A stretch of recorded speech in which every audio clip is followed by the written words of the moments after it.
Hey everybody, this is Zachary Jeans. Let's keep walking through the Bible. So today is episode 496, and we are walking through the book of Psalms.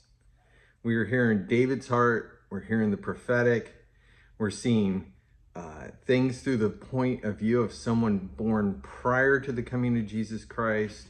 We're seeing it from our point of view, having already known of the resurrection, the coming of the Christ, his death, his resurrection. And we are standing with these Psalms and the psalmist, in this case, mostly David, looking forward to his return and that which comes after. So we see it through different layers. And then we're also seeing it through our human side, like just the natural life sucks at times and it's really hard. And it might be illness, it might be like a problem at work, it might be an actual physical attack, invading nation. It could be any number of things which makes life really, really hard. We also see it through the joy.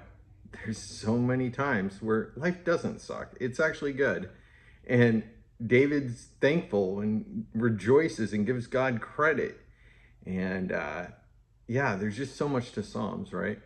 So we'll be looking today at Psalms 36 through Psalm 40, 5 Psalms. And Lord willing, we will make our way through those. Just like we do every day, we'll be taking 5 Psalms. In the future, when we conclude Psalms, we'll be looking at Proverbs. And then we'll be moving into the major prophets. Well, of course, Ecclesiastes. But really excited, and I appreciate your prayers. The hope, the prayer, is that we will conclude our 3-year Bible walk New Year's Eve, December 31st, 2025. And that is going to take a lot of God's grace, and it's going to take prayer. So I just pray that you would pray for me. All right. A prayer that you would pray for me to be faithful with the thing that God gave me. Okay, to do. Why don't we stop? Why don't we pray? Lord, I love you.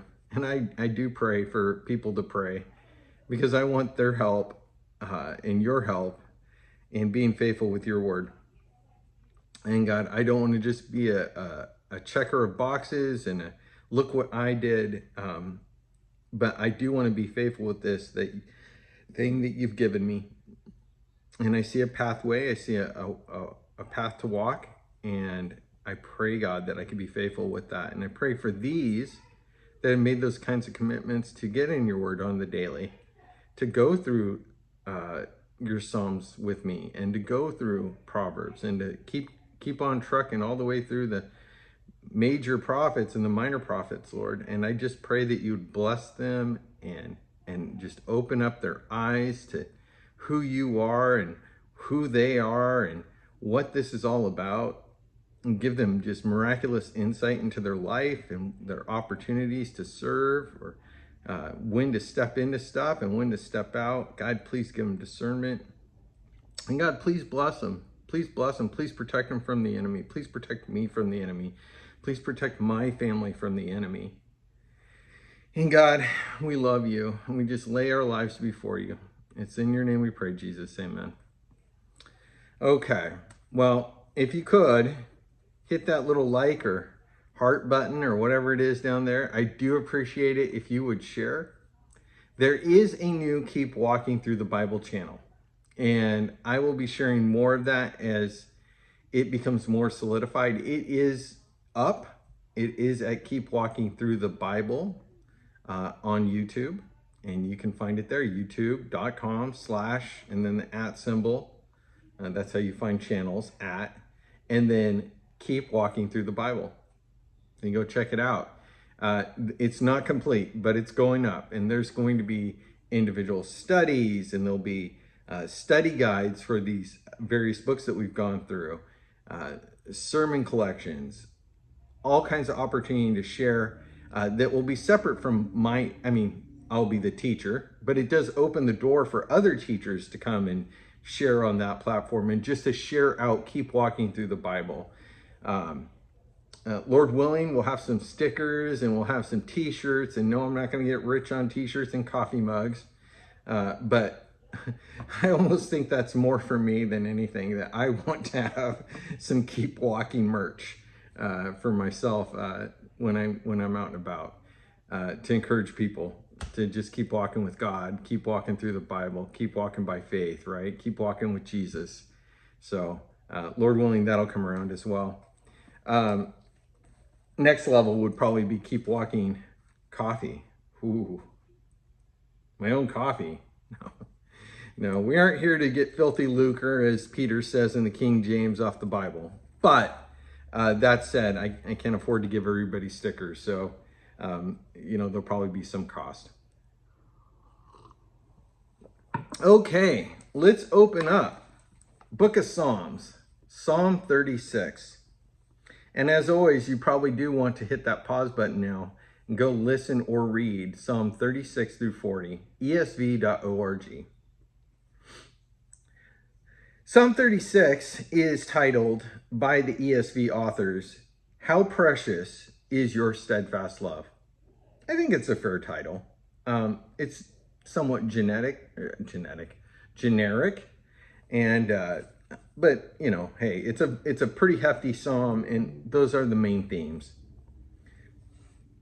There's a couple things in here I do want to stop and note, though. So verse 1, transgression. Oh, you know what? Let's back up. This one has a little title note, and it's not just a psalm of David. It says, to the choir master of David, the servant of the Lord. Man, Paul talks about that, a bondservant of the Lord. Paul, an apostle, a bondservant of the Lord, called to this and that. And Epaphras, faithful servant. And, when I was younger, service, and yeah, I was in total agreement. Yeah, absolutely. You want to be a servant of God. It didn't hit me what that means, like over a lifetime, though. And serving people over a lifetime, being the peacemaker, being the one who sits in the midst of a conflict and labors with people who are turning on you left and right, and all you're trying to do is help them take another step forward, being in the scrum, as it were. That's tough stuff.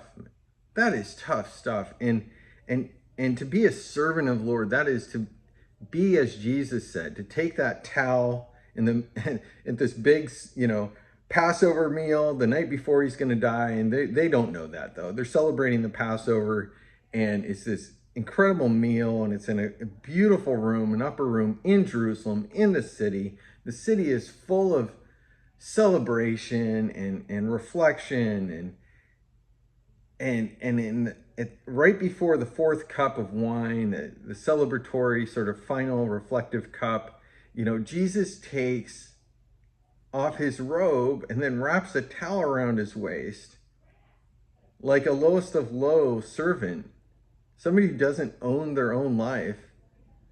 And he goes and he washes the disciples' feet. And he said, this is what it's all about. You're about to go. They didn't know it, but looking back, they're like, whoa, God was sending us out. Jesus was sending us out to go teach and to lead this church. And he's like, yeah, and you got to do so from the lowest of low positions, the servant. And I love that here King David takes the title in his own psalm, the servant of the Lord. The servant of the Lord. We see that as an exalted thing, as we should. Jesus told us, yeah, the servant, least of these is the greatest among you. But we do that because we have a couple thousand years of Bible sort of interwoven even through our fairly pagan culture now. But it's a kind of a bedrock to think, oh, well, yeah, somebody who serves, who really gives their life, that's honorable, right? But back then, the time of David, it really wasn't. It was like low stuff, gutter stuff. And so he's like King David, the servant, the lowest service, serving God, right? It's this like king is a servant to the Lord, right? All right. Transgression speaks to the wicked. Deep in his heart, there is no fear of God before his eyes.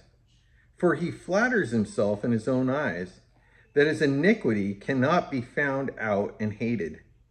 The words of his mouth are trouble and deceit. He has ceased to act wisely and do good. He plots trouble while on his bed, and he sets himself in a way that's not good. He does not reject evil. Those who are wicked in the eyes of the Lord are those who flatter themselves, who spend their time hanging out on their bed, thinking up ways to screw people over.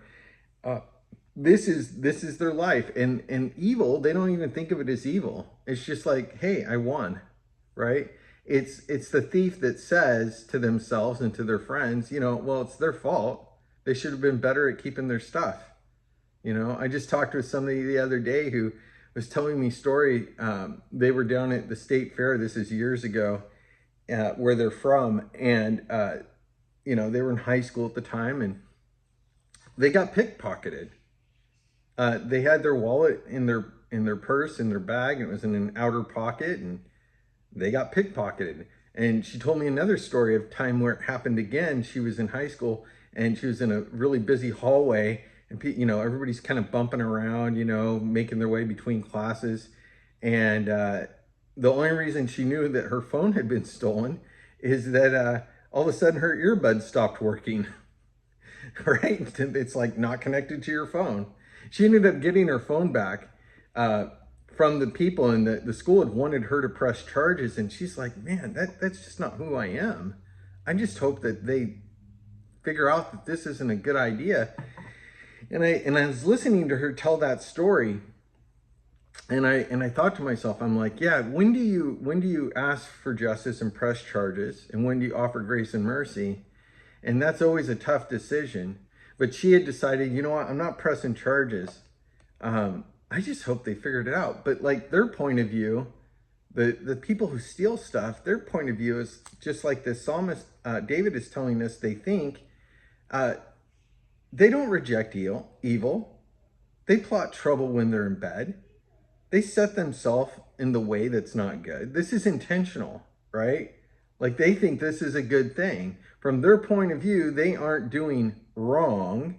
They're doing the right thing in their own eyes, right? This seems good to them, all right?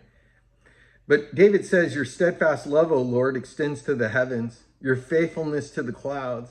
Your righteousness is like the mountains of God, and your judgments are like the great deep. That's the ocean. Man and beast you save, O Lord. How precious is your steadfast love, O God. The children of mankind take refuge in the shadow of your wings. They feast on abundance of your house, and you give them drink from the river of your delights. For with you is the fountain of life. In your light do we see light. And this is very prophetic. Whether David knew at the time when he's writing this or not, I tend to think that in these moments, as you see him teaching the psalm and making an observation about what's going on around him, maybe he's referencing people that he's actually seen plotting evil, and he's just like, Lord, I see this happening. And then he starts to talk about, but God, I've also seen you deliver both people, and he's thinking of real people, and he's thinking of beasts, like real animals, maybe that he saw like pulled up out of a pit, some like ox or something, some calf, some sheep, and then he starts to crescendo. He starts to rise as his spirit is lifted up into a place of praise, and he starts to see visions of God and of God's place and his place where he dwells, that sort of thing, right? Because this image here, verse 7 through verse 9, I mean, this is what John sees when God brings him up to heaven. And when he shows him a new heaven and a new earth, when he shows him the city of God that was descending out of the sky, 1,400 miles or so by 1,400 miles. And and it's like this amazing, beautiful city, and in the middle it's got a river of God, and it's a fountain of life is flowing through from the throne room, and there's no night, and there's light, but people can still see light. It's an incredible place. And David, 1,000 years before Jesus, is seeing this stuff, right? Whether he knows it or not, I don't know. All right. Let's go to Psalm 37. Now I got to tell you, Psalm 37 is one of my favorite Psalms. I find myself coming to Psalm 37 maybe more than any other Psalm, at least as much as a couple of my other favorites. It's both comforting, and it is hopeful, and it deals with just, the things that all the Psalms deal with, the troubles of life and the blessings of life and this and that. But there's this like balance of discernment in it, and it speaks to me in times where I'm wondering about direction. And maybe it will for you, I don't know. Psalm 37 of David. Fret not yourself because of evildoers. Be not envious of wrongdoers, for they will soon fade like the grass and wither like the green herb. Fret not yourself. You're like, well, why do you read that psalm? Well, it's because maybe I'm anxious. Maybe I'm worried. It's like, Zach, don't worry. Don't worry. Don't worry about people are doing wrong. Don't worry about evildoers in the world. They're going to fade. They're going to pass. They might be high in authority right now for a season, but they are going to go like grass fades at the end of the summer. And then it's all chopped up and burned, and the seasons change. Like they are not going to last. Or the evil situation you're in, right? Or the difficult situation. Fret not yourself. Trust in the Lord, verse 3, and do good. So what do? Well, don't worry. When you tell yourself not to worry, don't be anxious, don't worry. Well, then you're like, okay, now what? Okay, if I tell myself not to do something and then I don't put something in its place, what do? Well, you go back to doing the thing you were doing, and that was worrying. Okay, so what do? Verse 3, trust in the Lord and do good. Dwell in the land and befriend faithfulness. Delight yourself in the Lord, and he will give you the desires of your heart. What's a path? A general path to life in your circumstance? You start looking around, you're like, well, what can I do? Everything seems so much bigger than me. This situation just seems out of control or hard. Okay, well, trust in the Lord. And you're like, okay, is that greeting card Christianity, Zach? No. Trust in the Lord specifically in that situation. Okay, Lord, I trust you. Lord, I trust you. And now I'm going to look for the little opportunities or the big ones to do good. What is it? And you may not see them all just sitting there in your chair or with your journal. Okay, what are the good things? You can write some down, but keep your eyes open. God, I'm trusting you through this anxious, fretful situation. What is the good? Where are the good things I can do? Right? And then you do them. You do them with faith. You live in the land and you befriend faithfulness.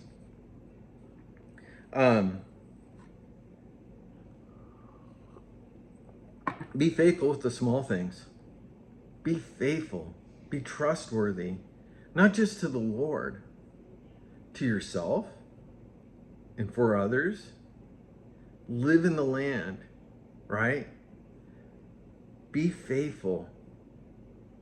Do good. And then delight yourself in the Lord.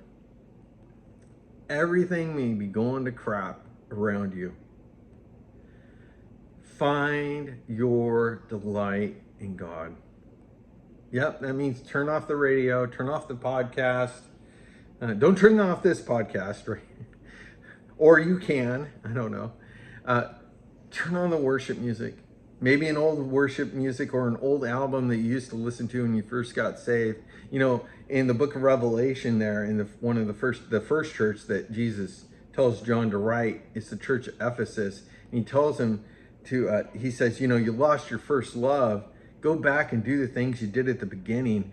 And so if it's been a while since you've done the things, literally done the things that you did at the beginning of your faith walk, do those.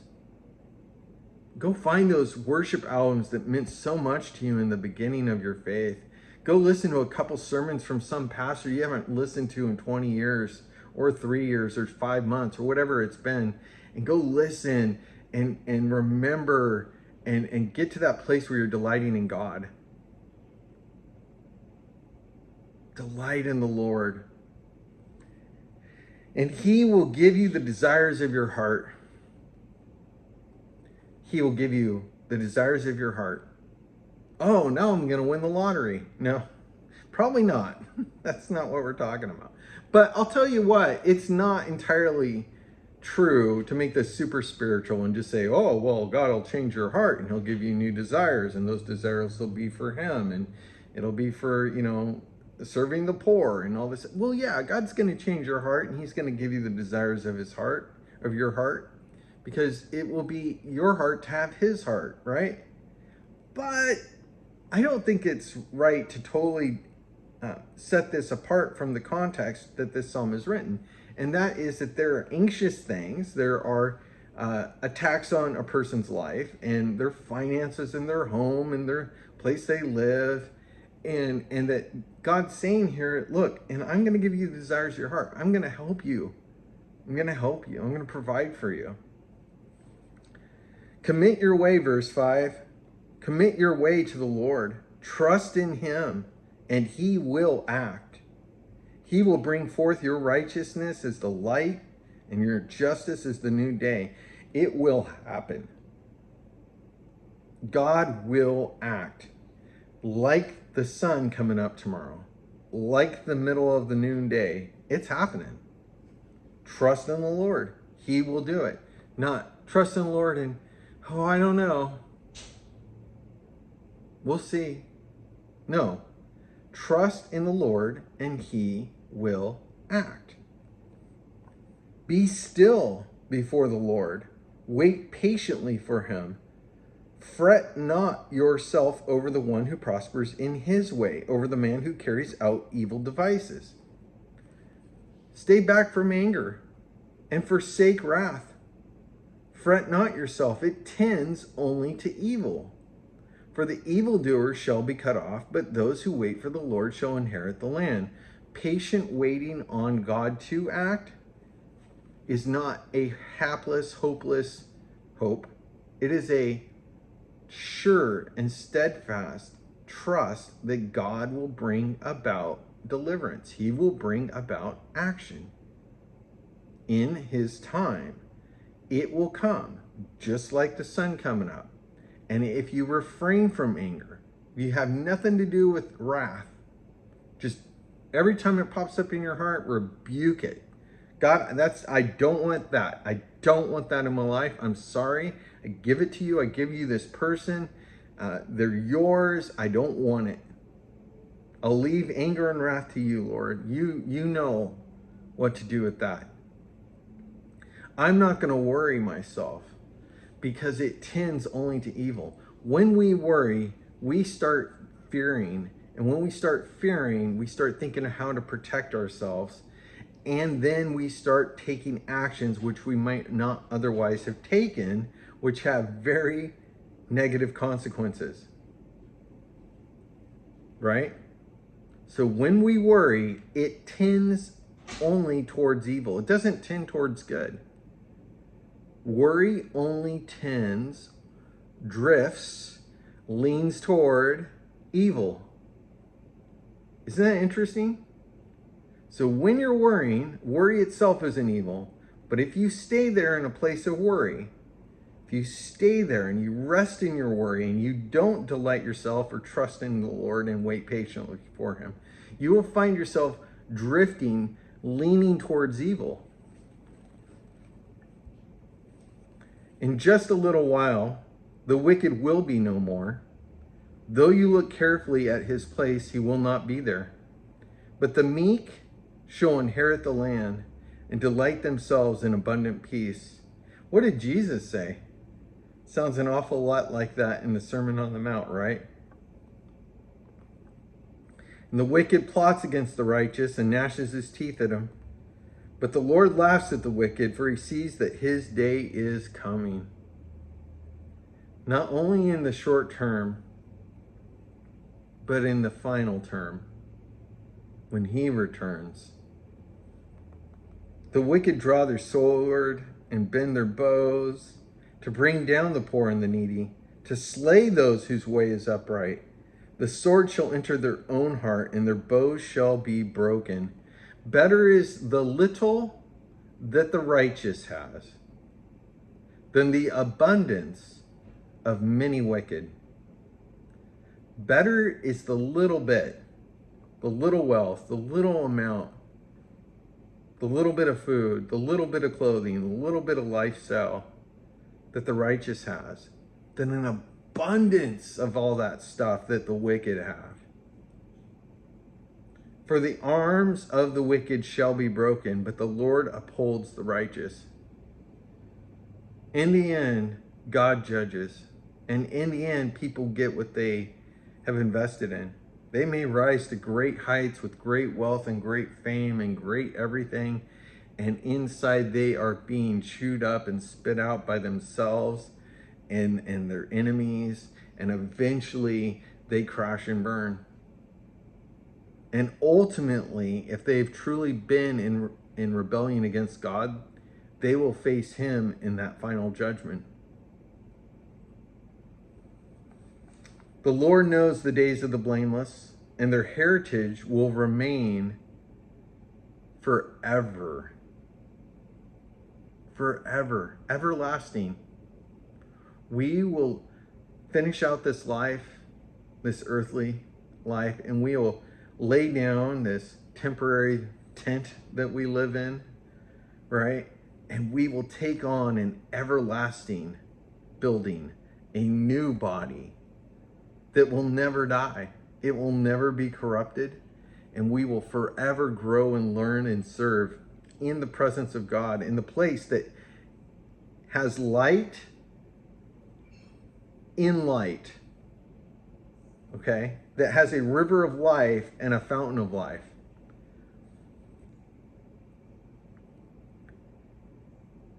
The wicked will perish. The enemies of the Lord are like the glory of the pastures. They vanish like smoke. They vanish away. It says in Revelation 19 that the smoke of their torment, those that God has judged and cast into judgment in a place that is called hell, it says the smoke of their torment will rise to his nostrils forever and ever, to the Lamb, to Jesus. He will be cognizant and aware of justice upon those who fought against the Lord, that rebelled against God, that refused to receive his forgiveness.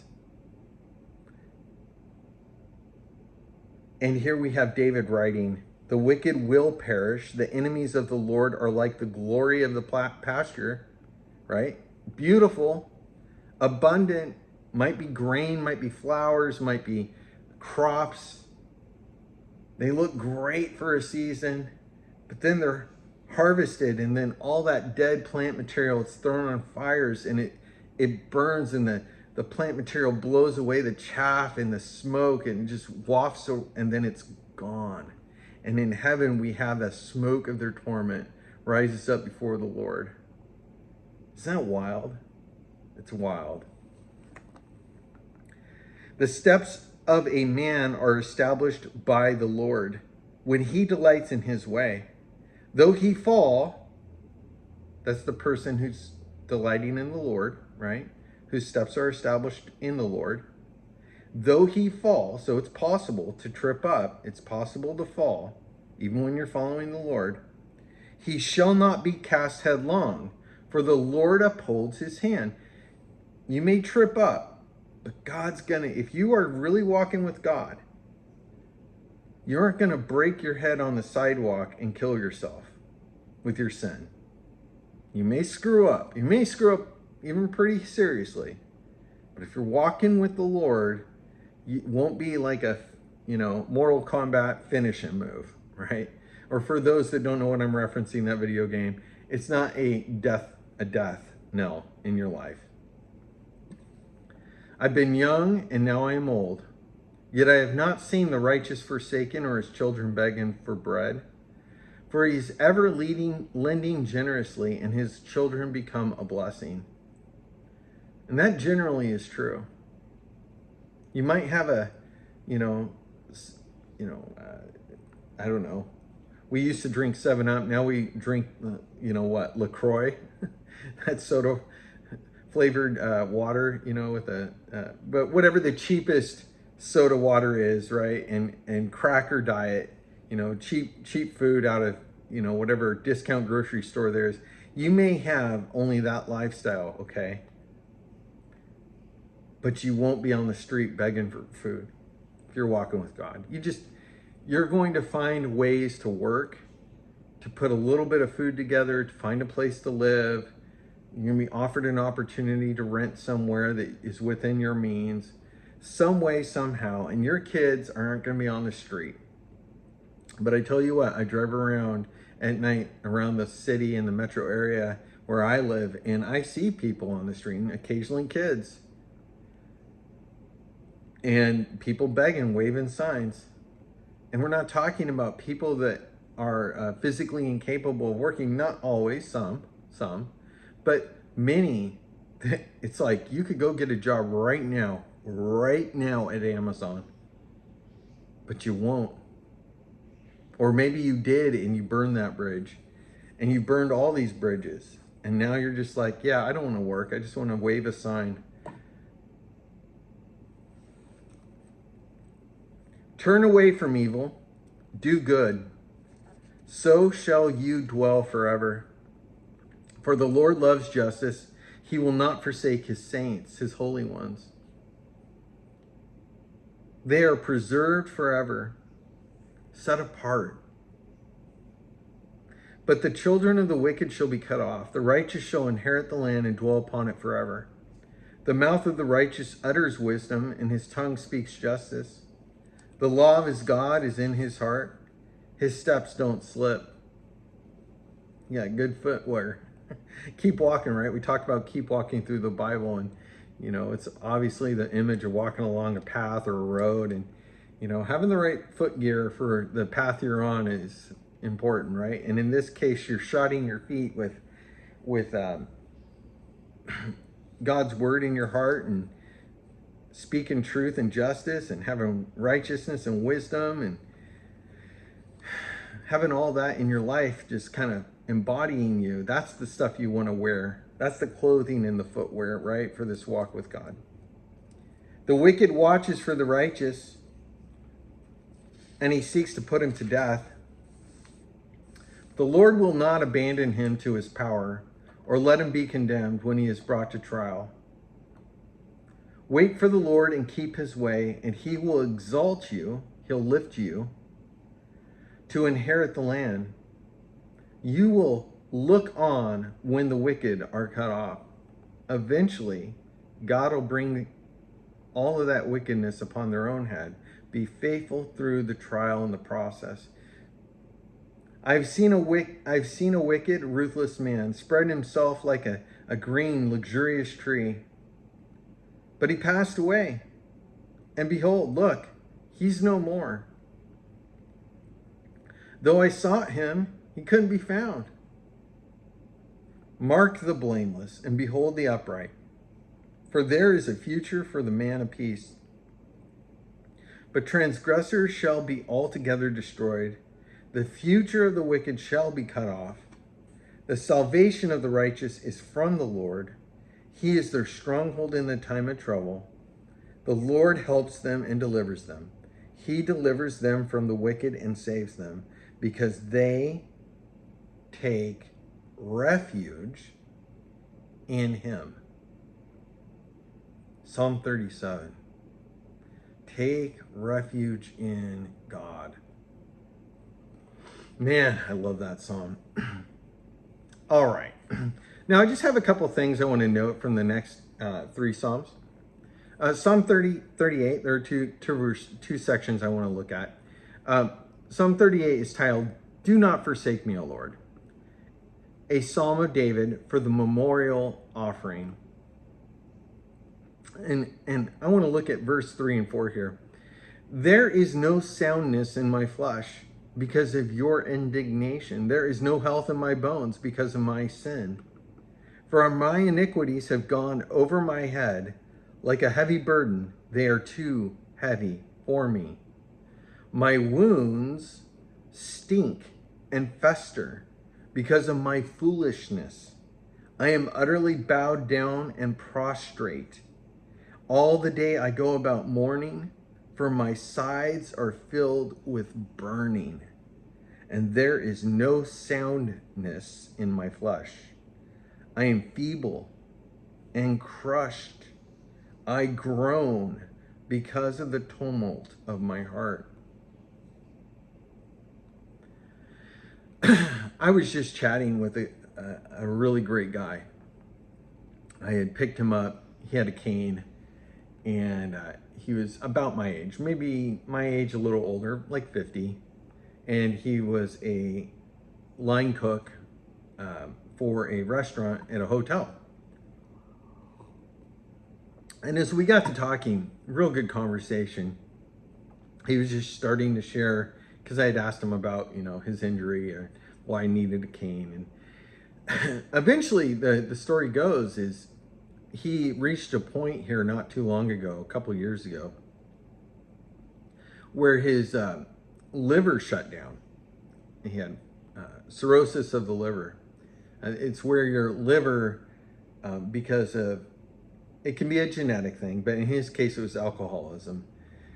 You pass all the alcohol through, you damage the liver, the cells, and then the cells try to heal themselves, but they there's scarring, and then the collagen comes in there. And essentially, it creates this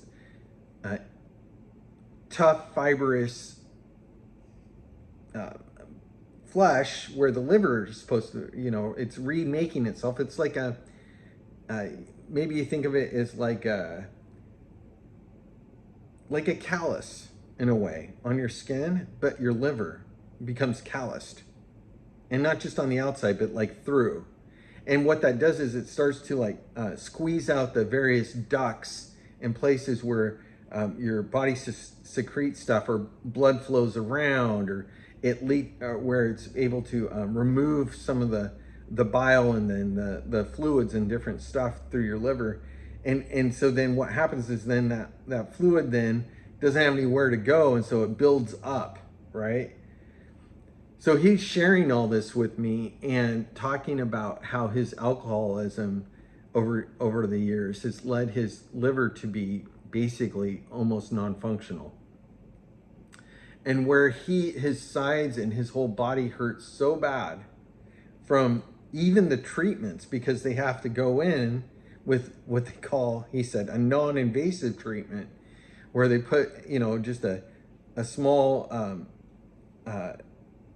tube with a catheter down, and then get down to the liver, and then move that around his inside, and then suck out all the fluid. And I know this is gross, but I'm reading here how David's sides are utterly burning, right? And he's groaning, and there's no soundness in his flesh.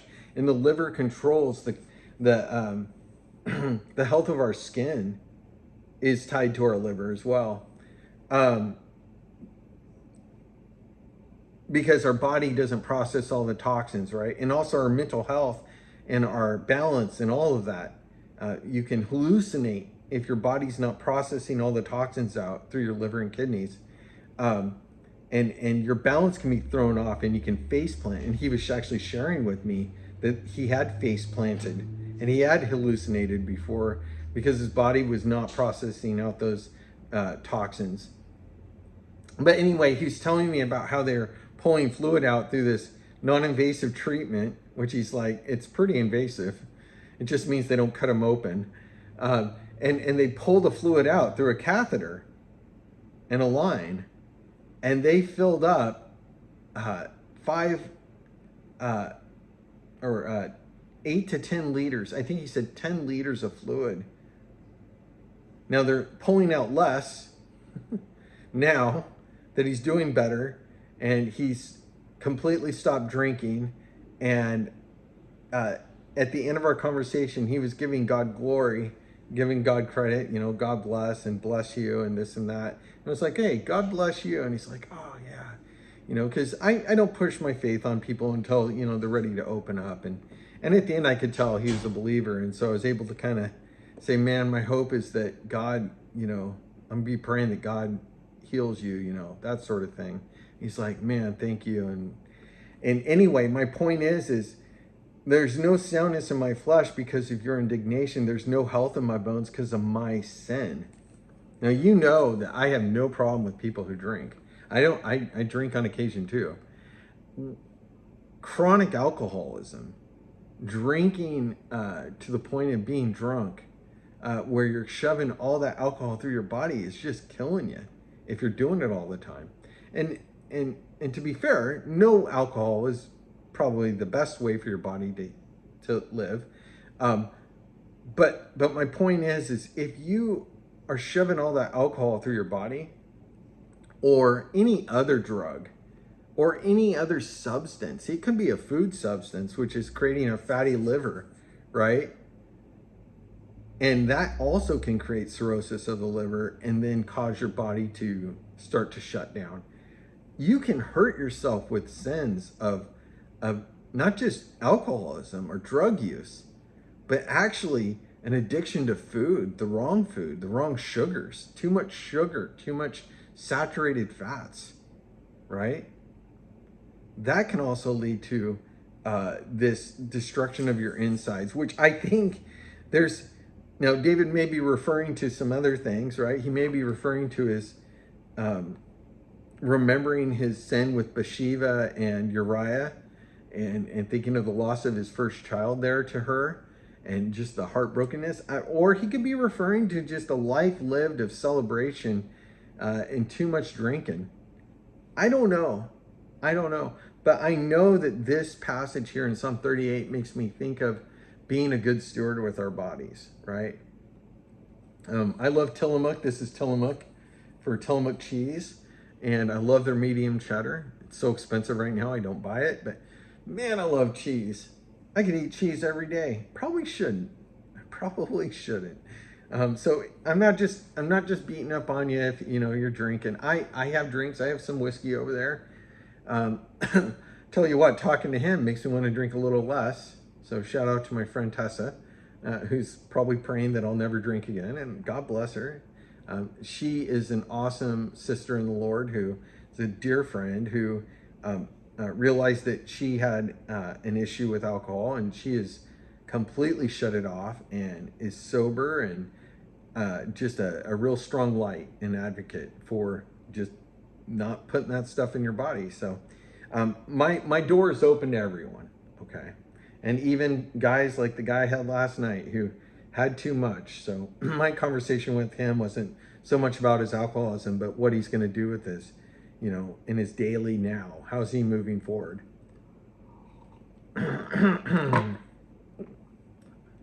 All right, let's look at Psalm 39.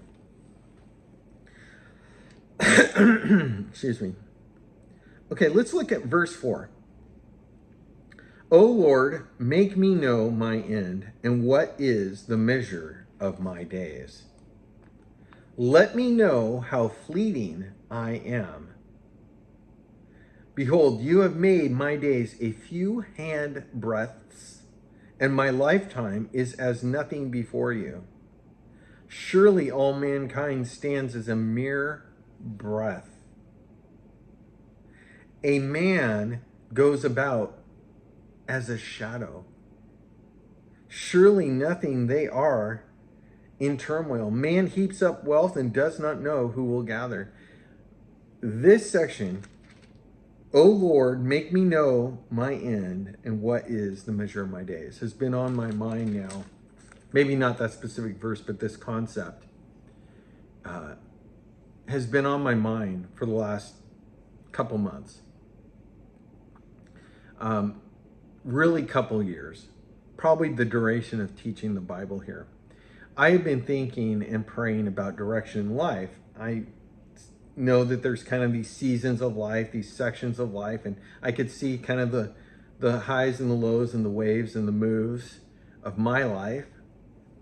And with the coming advent of my 50th birthday and just recognizing, being cognizant of the brevity of life, how life is just a few hand breadths, right? It's not long. I was talking with a guy last night, a younger guy, and he was having somewhat of a revelation. He was pretty hammered, speaking of drinking. But a guy who just truly wasn't getting hammered because he was sorrowful, but he's just trying to just get the most out of life and just be with people and hear music and have a good time and just not give up and go back to his bedroom and sleep it all off. But getting out there, right? And so, yeah, probably could do it in better ways, right, than just getting hammered all the time.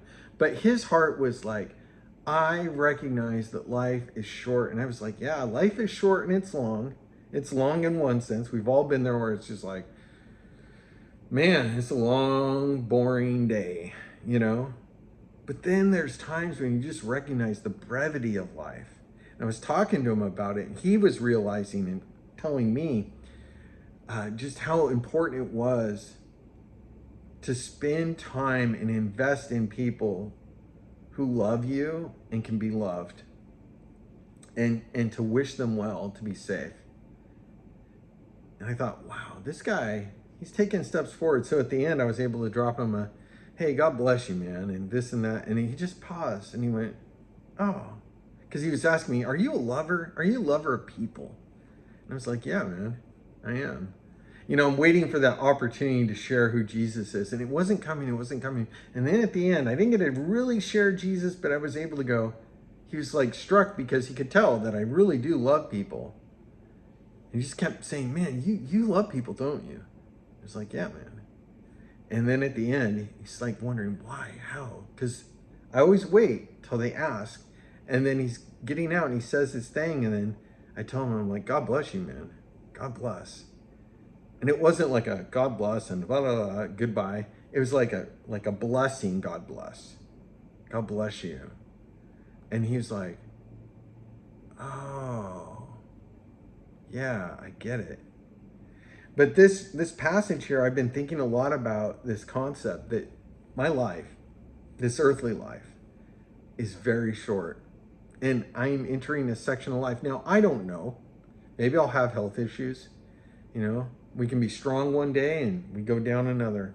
I've had people in my life who healthy as a horse in one checkup, and next thing you know, they're in hospice, right? A year and a half later, and they're dying, and they're dead, and they're gone. And that could happen to me. It could totally happen to me. But should I have a relatively continued, you know, somewhat linear line towards the end of my life? Maybe I live 20. Maybe I live, because my dad died when he was 71. I'm almost 50. That's like 22 years from now. Maybe I make it another 40 years, right?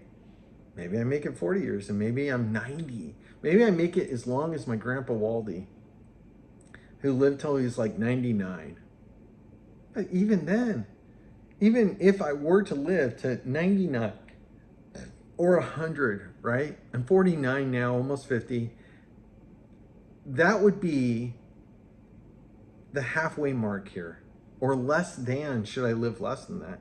And so I am very cognizant that maybe I have a good, I don't know, 20, 25 years of good mental, like solid mind, you know, and somewhat healthy body.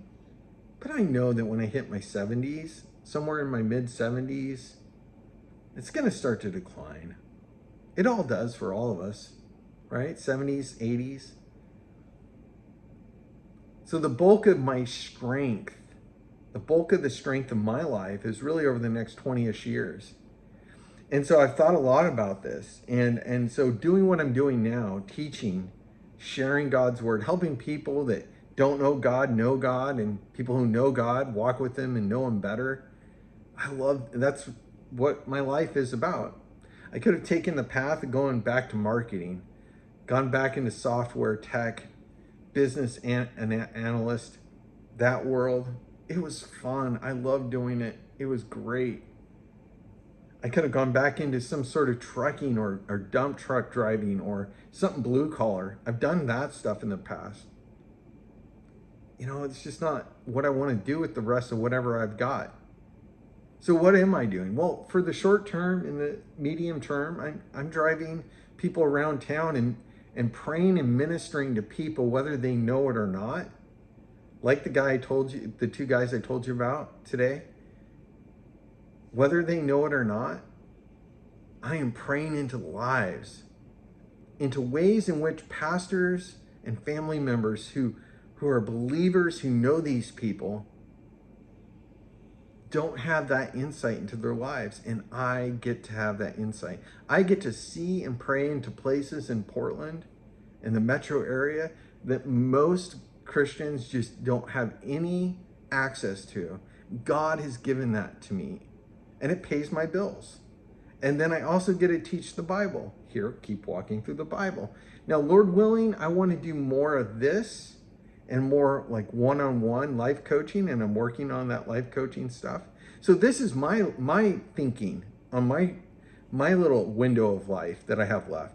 I don't know what God has for you, but just consider how brief life is. Take what God has given you before you step into eternity in that everlasting life. What to do with the brevity and the short term opportunity that God has given you here. All right. Chapter or Psalm 40, and we'll close with this. Verse 1 and 2 and 3. I waited patiently for the Lord. He inclined to me and heard my cry. He drew me up from the pit of destruction, out of the miry bog, and set my feet upon a rock, making my steps secure. He put a new song in my mouth and a song of praise to our God. Many will see and fear and put their trust in the Lord. He drew me up from the pit of destruction, out of the miry bog, set my feet upon a rock. I just talked about trying to evaluate the brevity of life. And maybe when you do that, you are sad. Maybe you are so depressed and have been for so long. And you hear me talking and you're listening and you're like, yeah, Zach, it's just, I hear it. I wish I could have that joy. I see the joy in your face at times. I just don't got it. I hear you. I want you to know that you can cry out to God, and he will lean in and hear your cry, and he will draw you up out of that pit of despair. He will pull you up out of that swamp, that mucky, swampy darkness and sadness, and he will put your feet on a rock, on solid ground. He will do that. And he'll put a song in your heart and your mouth, and you'll sing to God. And then when you're praising God, having been lifted up out of that miry pit of depression, and singing and praising God for what he's done and what he's doing, people will like both fear and reverence God because of this incredible work that God did in your life. And then they will also trust the Lord.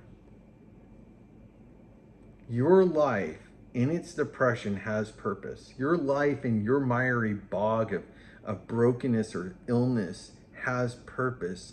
Trust in God, call on him, and get to a place where you can stand firmly on the word and Jesus and praise God. And guess what? People are going to be like, whoa, that is a miracle. I never thought they were going to come out of their bedroom. I never thought they were going to get off their bed. I never thought they were going to get off their antidepressants and be strong and able to, do a normal day. And then you did. And it wasn't you, it was God, because you stopped trying to do it on your own, or stopped trying to do it with the help of drugs, or stopped trying to do it with just the help of endless doom scrolling on your phone to make the pain, numb the pain. You did it because you said no to those things, and you said yes to God, to Jesus, to supernatural help, and the help of those who know the Lord and the word of God. And then you started praising God and giving him credit, and you didn't care what people thought about you. And all of a sudden they're like, oh, whoa, this is scary, how crazy God is to save her or him. And then they trust God because of that. I think this old movie from the 80s, it was a kid's movie, it's called The Neverending Story. And there's this story in this sort of fantasy world where this darkness is essentially eating everything in this fantasy world. It's literally, the darkness is closing in and just ripping up the rock and all the people, and it's pulling them into this cloud of darkness and destruction. And the people are racing towards the center, towards the center of this land where the empress is, hoping that maybe she has the answer to save the land. And there's a hero in it, a young boy named Atreyu, and he's riding a horse, a stallion named Artax. And this horse is super faithful and super powerful, and they're riding through the land, and they get to a miry bog where they're trying to get through to ask a question of this wise old creature who's kind of like a giant turtle the size of a mountain. Anyway, they're going through this bog, and it's this bog of despair. And the horse gets into this bog, and instead of pushing through, the horse loses hope. And when you lose hope in this bog, you sink. If you have hope, you're able to move through. And Atreyu's horse, Artax, starts to lose hope. And Atreyu starts crying out to Artax, because he starts to realize, oh no, Artax is sinking. Artax, he's like crying out, Artax, no. Come on, Artax. And he's pulling on him. And the horse, it's like, it wants to, but it can't. And it's just getting sadder. And it's sinking and sinking and sinking. And Atreyu, this warrior young man, is just pulling like, no, have hope. And Artax sinks into the bog. And Atreyu has to decide then, losing his best friend, his horse.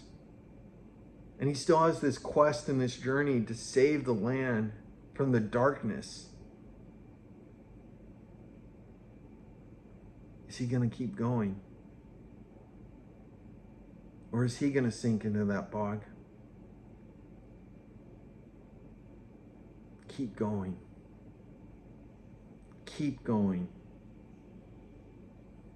Now, in the end, Artax is resurrected because the land is saved and everyone is saved. Because Atreyu is willing to move forward. And it's a more complicated story than that. But Atreyu's faith, his willingness to hope, eventually led to the salvation of all those who were taken down by darkness. So don't fret. Don't worry yourself because of wicked ones. Do not fret because of this miry bog of depression. Have hope in God. Trust God has a purpose for your life. And others will be saved through that trust, through that hope. All right. Well, I know I took a little longer, but Psalm 37 is so important to me, and some of these other sections of these Psalms are just so important to me as well. I encourage you to, again, go back through these things. But until next time, keep walking, okay? God bless you. Bye-bye.